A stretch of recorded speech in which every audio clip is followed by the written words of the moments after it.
যারা আপনারা শিক্ষিত মানুষ তারা জানেন যে নামের পরিবর্তন হয় না, নাম সব ভাষাতে নামই থাকে। কোরআন বাংলাতেও কোরআন, কোরআন ইংরেজিতেও কোরআন, কোরআন আরবিতেও কোরআন।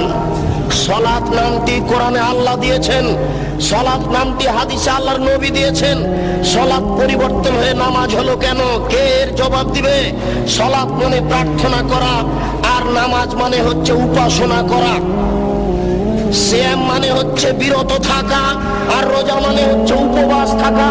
সিয়াম নামটা নবী দিয়েছেন, সিয়াম নামটা আল্লাহ দিয়েছেন।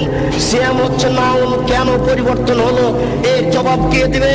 হিন্দু উপবাস থাকে, রোজা সবাই থাকতে পারে, সিয়াম সবাই থাকতে পারে না।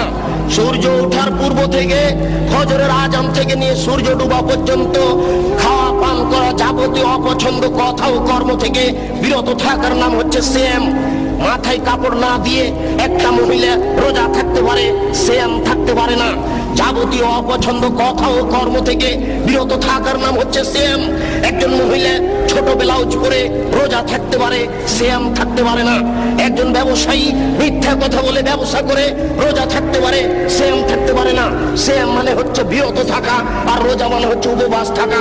ঘুম থেকে উঠে সকালে দাড়ি চাঁচার পরে বাজারে যাবে, এই ছেলে রোজা থাকতে পারে, সিয়াম থাকতে পারে না, অসম্ভব হতে পারে না। শরীয়ত এরকম নয়। শরীয়ত কারো ব্যক্তিগত ইচ্ছে চলে না, সে তার নিজের গতিতে চলে।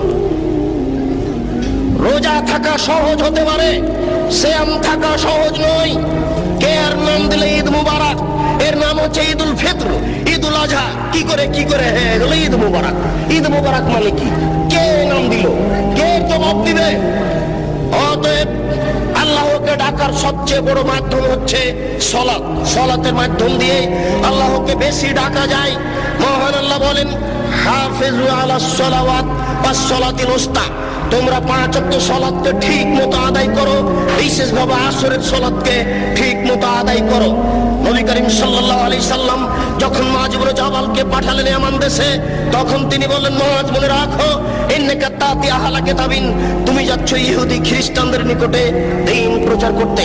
ফাদউ ইলা শাহাদাতি লা ইলাহা ইল্লাল্লাহ, সর্বপ্রথম তুমি মানুষকে বলো আল্লাহ ব্যতীত কোনো মাবুদ নেই, মুহাম্মদ আল্লাহর রাসূল।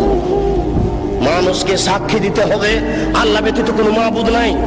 সংক্ষিপ্ত সময়ের কারণে আপনার কাছে আমি কিছু বলে যেতে পারছি না। আমি সাক্ষ্য দিচ্ছি আল্লাহ ব্যতীত কোনো মাবুদ নাই, এ কথা বাংলাদেশের লোকেরা বুঝে না, সৌদি আরবের লোকেরা বুঝেছিল।